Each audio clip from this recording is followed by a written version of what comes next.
Hawkeye is our topic of the show. We're talking about Matt Fraction, David Arger's, Annie Wu's, everyone else who took part in this book when Arger was smoking cigarettes and whatever he does in his spare time instead of drawing. Excellent run on Hawkeye.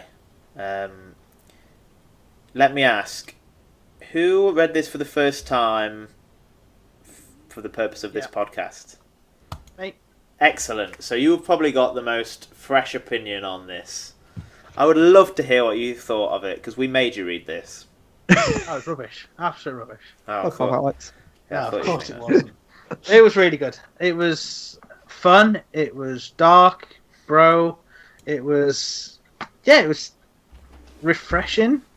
It was an interesting take on a character that's my only real exposure has been in the films, and it's a bit crap in the film. I mean, even they accept it themselves. I mean, did you see the Hawkeye tune that I think was on Saturday Night Live or something that he played on the piano? If not, I'll find it. I'll tweet it out or something on the Twitter. It's pretty cool. So taking quite a boring character from what I've seen and turning it into something quite interesting. Sorry, two characters which really quite interesting. Kate Bishop's fun. I've seen bits and bobs of them. I read the all new Hawkeye from last year. So that was as well. It was. I mean, that was an opening. It was nowhere near as good as this. The art style in this is much better, much more interesting. It's certainly done a lot of different things with the artwork than you would expect to tell the story. I can't remember what the dog's called, but the issue that's just Pizza. the dog story. Pizza. Lucky. Just pizza. Lucky or pizza dog. Lucky the pizza dog. I knew it was a pizza dog. Pizza. Yeah, the that issue was amazing. Just so strange, but did exactly what it needed to do. The characters were obviously brilliant. I like the way it flicked between the two of them towards the end. The interaction between them, the few times that we did have it, was so bizarre that you couldn't quite figure out who they were in relation or who they were to each other. Was she a protege? Were they equal steading?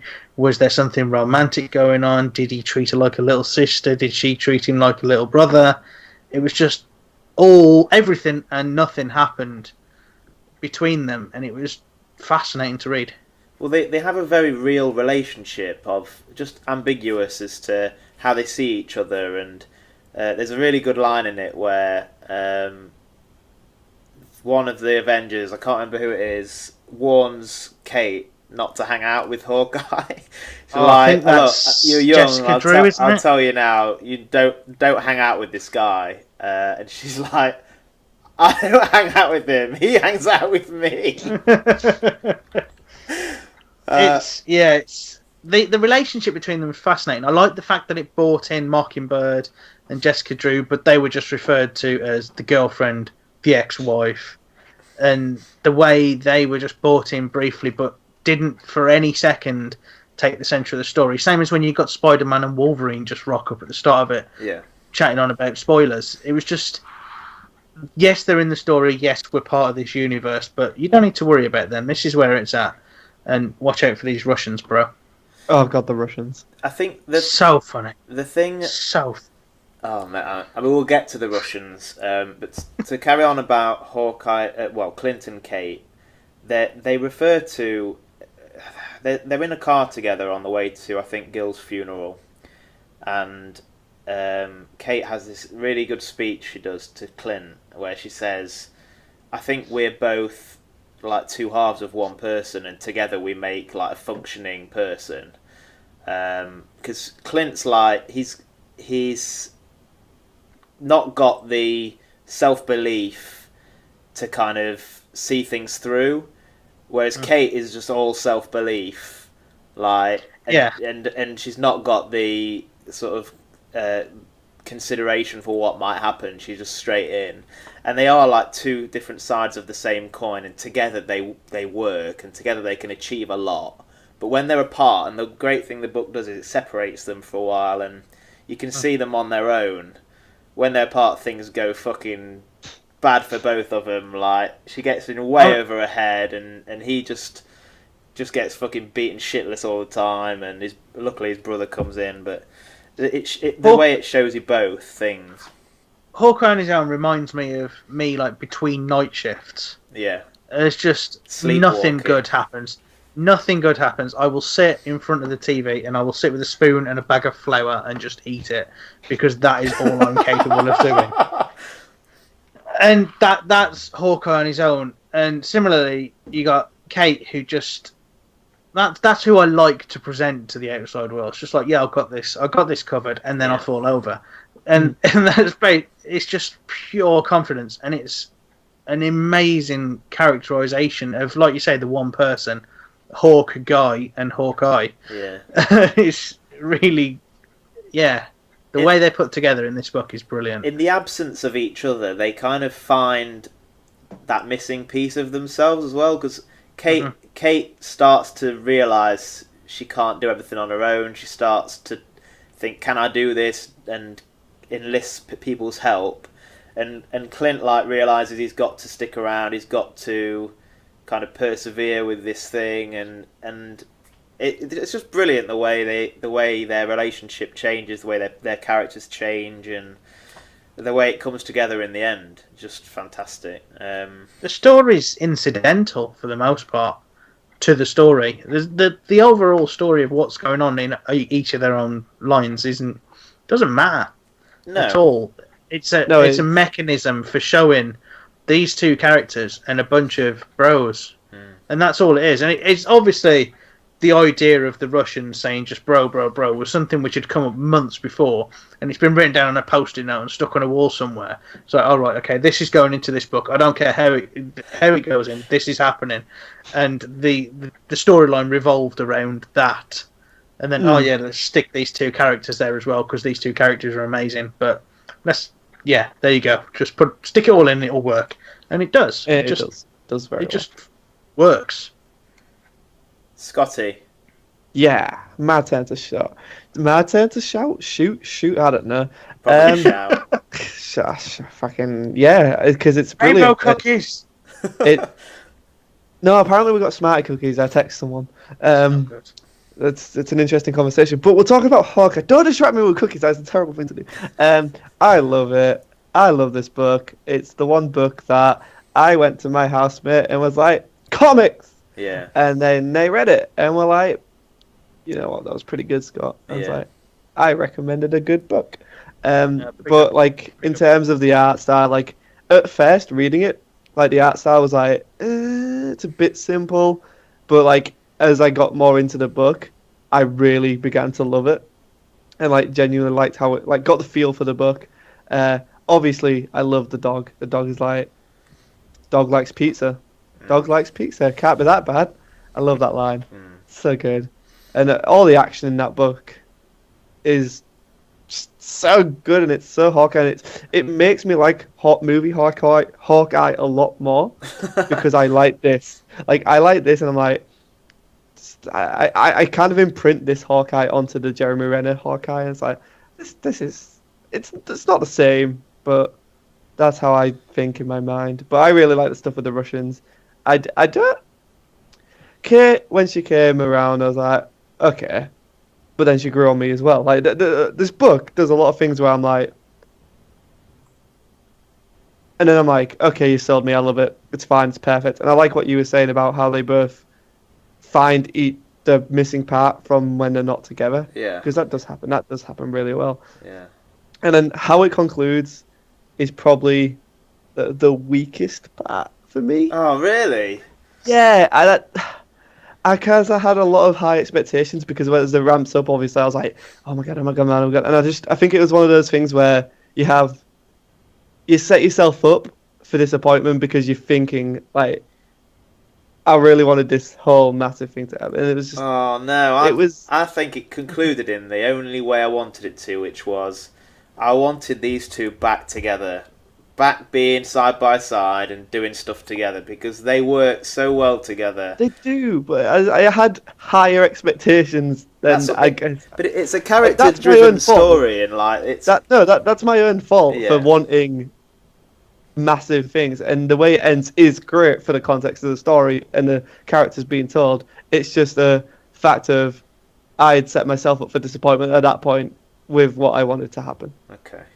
Yeah. We've talked about the art, and David Aja's work it's probably one of my top 3 artists ever. If he did more, he'd probably be top 1, but he doesn't get put much out, and you see how his art becomes less and less common as the book goes on, because he just sort of slows down. Like, starts strong, and then he's, I think, one of those procrastinating artists. But the way he does action, the way he tells story, you don't need any dialogue, and they proved that with the death issue, with the pizza dog issue. He just tells the whole story. So the dialogue in this is just comedy, really. Like, they're just having banter. Yeah. And the passage of time is so... I've never seen passage of time done so well as in this book. It just... No, completely. It's the way it's... You can't quite put your finger on why it works. I can tell you. I can tell you. I would credit almost all of that to Matt Hollingsworth's colours, because he uses a different colour palette for past and present in each issue. Right, okay. So you go from one page to the next, and you see it's different, but your brain just says something's different. But you don't necessarily pick up on it. I'm thinking short term, even just the progression. So you know that a panel, following a panel, is passing of time. Yeah. But the way the panels are laid out, like there's one particular page I remember where seems to be like a hallway. It's just there's a hallway and they're moving through a hallway, and it just reminds me of a Benny Hill caper. It's just stuff going on, but the way it's laid out and the way it's drawn, it's just it shows you that this is the route it's taking, and this is how long it takes. And you even get a feel for how long it's taking, despite the fact there's no indication anywhere of what's going on. Yeah. It's like a real-time view of what's happening, which you do get super immersed into this book. Like, it is really cool for that. Like, again, it's cinematic again. Yeah, but it uses the things that this book does is something you can't do in any other medium, really. The way they use layouts, the way they there's moment. I know what you're talking about now. There's moments like when Clint's about to fire an arrow and Kate's talking, and it goes to letter by letter, and you see a little image of her face. Yeah, and you see him saying like his back tenses and whatever, and it releases the arrow, and it shows. It tells a story in a way that only comics can do. And my favourite comic stories are the ones that take full advantage of the fact that they are sequential art on a page, and they don't try and be a film, and they don't try and be a novel. They just want to be a comic, and he does that. He's one of the best at that. Telling the story differently. It's the way the speed that you read through those panels as well is the speed that it happens. Yeah. No, that's really true. It's such a new way of doing it. Yeah. Usually it's either immediate, the same time, or maybe a minute, or it could be any length of time between a panel. It's just a general ballpark. When you're reading this, but notch, draw, back tenses, as you read it, the time it takes you to read each line, you can visualize exactly what's happening in real time. Yeah. And that just really draws you in, and you feel like you're there. It's good. I was gonna say, a great example of that's like, I think it might even be the first issue where he goes to the thing and it all ramps up, and then the table flips and everything goes flying everywhere, and then as soon as the action starts, you're going panel, chaotic, and then it slows down, and then it finishes, and it's like the way you go from scene to scene does affect how you take from that, and that does it really well. Which I guess that's something Champions doesn't do with its actions. His action thing in Champions, just to throw it into a comic we talked about today, the action in Hawkeye is way more visceral. It feels more like a scene from a movie to just to relate it. Whereas Champions is just this happens. Champions is quite journalistic in that you've had Peter Parker there taking photos of what's been going on, and these shots have all appeared in the next morning's paper. Yeah, That's what Champions felt like. Whereas Hawkeye's like you're in there, you're from film, scene to scene, you see him rolling, you see him throwing something, and it's got in that time to get there. And yeah, it is really cool how it is done. Yeah. All right. So let's think. I would like to know what each of your favourite issues was. Alex, you've not read it before, so you have a think. Scott, you probably know off the top of your head because you've probably read this 2 or 3 times. I've read it about 3 times, yeah, but I don't know what my favourite issue is because it's quite on. I'm a very sucker because I just love how it starts. Right. But I read it in volumes, by the way. That's That might okay. affect my thing. So if I go by favourite volume, it's got to be volume 3 is my favourite volume. Volume 3. Okay. Yes. So that's when Kate and Clint start being separate. Yeah, that's what I mean. Yeah, that like when they go and choose their own paths, that's where I really enjoyed it because that's when Hawkeye is like, hang on. And it's like that. The key moments when it delves back into Hawkeye is when I really loved it. I love Kate. Like Kate's great, but like when it's super laser focusing on Hawkeye is when I really love this book. Okay, but I've read this 4 or 5 times now, and when I get to the bit I'm like, I know I love, then like it just I just know that that's my favourite bit. Do you have a moment like that where it's like I'm excited for this bit because this is the bit I love? I think the moment they meet back up. Oh, that's nice. Yeah, I think that because there is that sense of as a reader, you feel their. I don't know what you like when they're separated. They feel that they're not together. They're not together. And feel that like you want them back together. It's like with Shield right now. Like you want Daisy back with that group. Yeah. You want that Shield. The world is right again when they come back together. And when they come back together, as it for that like panel, like it's like that's the duo. That's the team. That's what this book builds to, and it's like yes. Okay. And that feels right, and that is great seeing that on page when that happens. I think that might be it. Alex, or pizza. All right. Alex, have you decided yet? Issue 19, which is Kate's the last death. Yeah. But I think the best event, or the thing that I got most drawn in by, was issue 2, the first time when you see him draw the bow. We've talked about it already, and he just, I don't know, it was the character was just there. This is the Hawkeye and what Hawkeye is supposed to be. Yeah. Hawkeye as a twosome, they were both together, and he's composed, he's calm, he's exhaling, he's drawing the bow, he's firing, everything's right on target because they're together. Yeah. But the way you get drawn into it, and the whole pace slows down. Yeah. Everything from the previous issue when he's throwing the table about things like that just stops. All that's gone because it's just him and Kate, and he's got a target, and that's it. But the death issue for me was it was just so imaginative. The way it was put together was so good. Yeah. And you just, the way it was designed, and you can't, it's so strange imagining how that was written as well. How would you put this down on paper? So, we've got this issue where Hawkeye's deaf, and this is what's going to happen. And this is how it's going to happen. This isn't going to make any sense. I will. Just trust me. Yeah. It's really not going to make any sense.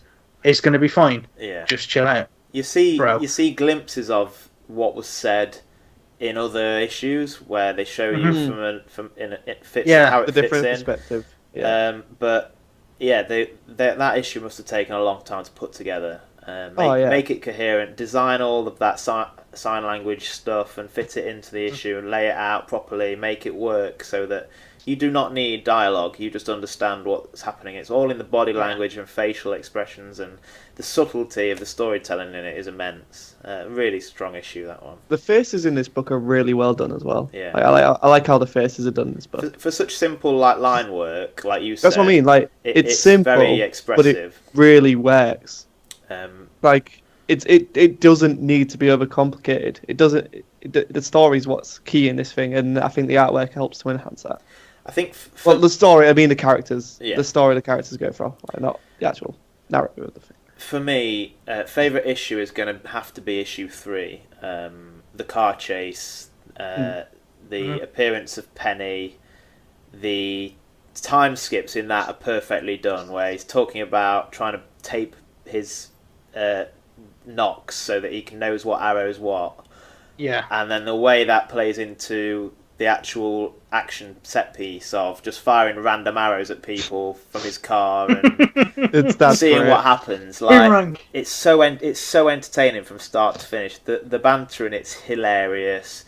The like naked jumping through the air, Hawkeye on the penis thing is brilliant.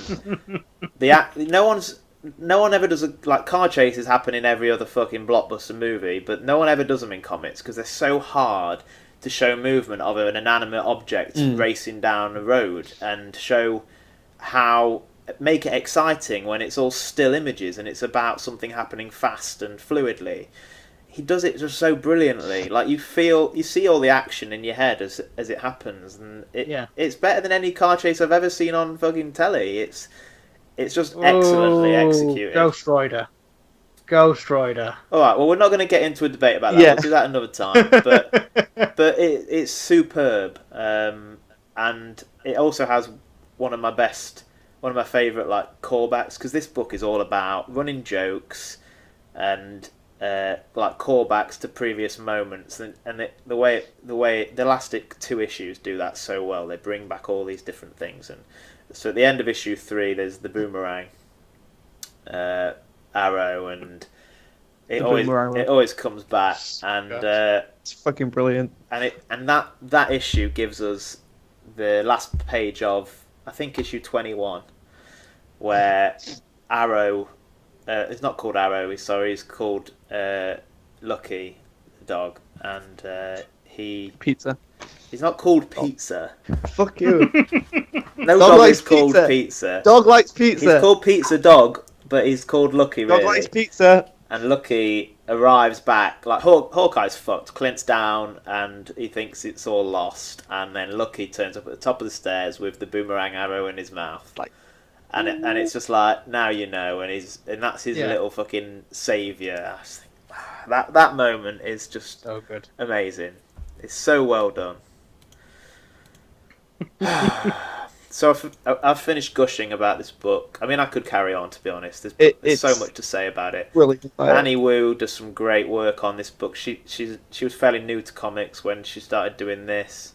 There's some other guest artists that aren't as great, but still serviceable. But what an amazing book! It's brilliant. Satellite Dish as well up there. I just look.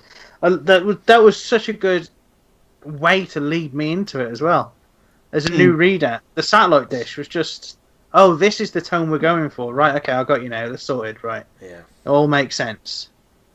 It was so well put together. You mean you can't fix it? Well, somebody's damaged it. Don't know who that could be. It's so.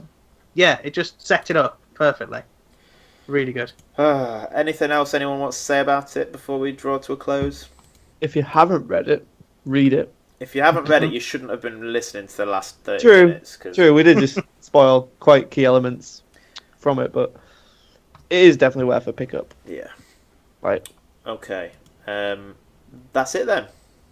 Awesome. Thanks for listening. Thanks for watching if you did that.